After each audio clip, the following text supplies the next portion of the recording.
प्रेम से बोलिए विष्णु भगवान की जय। श्रावण कृष्ण पक्ष एकादशी व्रत कथा। युधिष्ठिर जी कहते हैं कि आषाढ़ के शुक्ल पक्ष में जो देवशयनी एकादशी होता है उसे मैंने बहुत विस्तार पूर्वक सुना। श्रावण मास के कृष्ण पक्ष में किस नाम की एकादशी होती है? हे वासुदेव, हे गोविंद, उसे कहिए आपको मेरा नमस्कार है। श्री कृष्ण जी बोले कि हे राजन सुनो, पापों को नाश करने वाले व्रत को मैं कहता हूँ। इस व्रत के पहले जिज्ञासु नारद मुनि हैं। उनके लिए पितामह ने जो उत्कृष्ट कथन किया है, हे तात, सो मैं तुमसे कहता हूँ। नारद बोले कि हे भगवान, हे कमलासन, श्रावण के कृष्ण पक्ष की एकादशी का क्या नाम है और कौन उसके देवता है और क्या विधि है और क्या पुण्य है? हे प्रभु, वह सब मुझसे कहिए। ब्रह्मा जी बोले कि हे नारद, लोगों के हित की कामना से मैं तुमसे कहता हूँ कि श्रावण की कृष्ण पक्ष की एकादशी का नाम कामिका एकादशी है। उसके श्रवण मात्र से ही वाजपेय जग का फल प्राप्त होता है और उस एकादशी के दिन जो शंख चक्र और गदा के धारण करने वाले देव का पूजन करता है, ध्यान पूजन करता है, उसके पुण्य के फल को सुनो। जो फल विष्णु के पूजन से प्राप्त होता है वह न काशी में न नैमिषारण्य में प्राप्त होता है। केदार क्षेत्र में सूर्य ग्रहण के समय स्नान करके भी वह फल प्राप्त नहीं होता है जो फल कृष्ण के पूजन से प्राप्त होता है। समुद्र और वन से युक्त भूमि का जो दान करता है, सिंह के बृहस्पति में, गोदावरी में और व्यतिपात में गंडकी की नदी के स्नान से फल मिलता है, वह फल कृष्ण के पूजन से प्राप्त होता है। वह फल कामिका एकादशी का व्रत करने वाले को फल प्राप्त होता है। ये दोनों फल समान होते हैं। ब्याई हुई गाय जो सामग्री समेत दान करता है, वह जिस फल को प्राप्त करता है उसी फल को एकादशी का व्रत करने वाला नर प्राप्त करता है।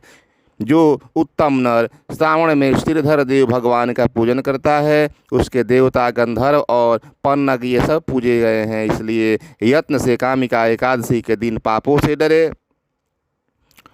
मनुष्यों को यथाशक्ति हरि का पूजन करना चाहिए। जो संसार रूपी समुद्र में डूबे हुए हैं, पाप रूपी कीच से व्याकुल हैं, उनके उद्धार के लिए कामिका एकादशी के व्रत उत्तम है। इससे परे पवित्र और पाप का नाश करने वाला कोई व्रत नहीं है। हे नारद, इसे भगवान ने स्वयं कहा है। अध्यात्म विद्या में लगे हुए मनुष्यों को जो फल मिलता है उससे अधिक कामिका एकादशी के व्रत करने वाले को मिलता है। कामिका के व्रत करने वाले मनुष्य रात्रि में अगर जागरण करता है तो वह भयानक यम की दुर्गति को प्राप्त नहीं करता और कामिका के व्रत के सेवन से बुरी योनि को कभी प्राप्त नहीं होता है। कामिका का ही व्रत करके जोगी कैवल्य मुक्ति को पाते हैं। तुलसी पत्रों से जो मनुष्य हरि का पूजन करता है, निश्चय ही वह पापों में उसी तरह लिप्त नहीं होता जैसे जल से कमल लिप्त नहीं होता।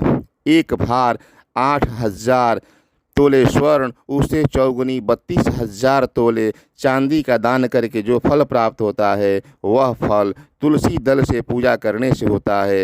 रत्न, मोती, वैदुर्य मणि और मूंगा आदि से पूजन किए गए भगवान ऐसे प्रसन्न नहीं होते जैसे कि तुलसी दल के पूजन से प्रसन्न होते हैं। जिस मनुष्य ने तुलसी की मंजरी से केशव भगवान का पूजन किया है, उसने जन्म से किए हुए जो पाप होते हैं सब मिट जाता है। जो दर्शन से संपूर्ण पाप के समूह को नष्ट कर देती है और स्पर्श करने से शरीर को पवित्र कर देती है और नमस्कार करने से रोग को दूर कर देती है और सींचने से जम का त्रास दूर होता है और लगाने से मनुष्य की निकटता को पहुंचा देती है और उनके चरण में चढ़ाने से जो मुक्ति होती है, उस तुलसी को मेरा नमस्कार है। जो मनुष्य हरि के दिन में रात्रि जागरण करके दीपक जलाता है, उनके पूर्ण की संख्या को चित्रगुप्त भी नहीं जानते हैं।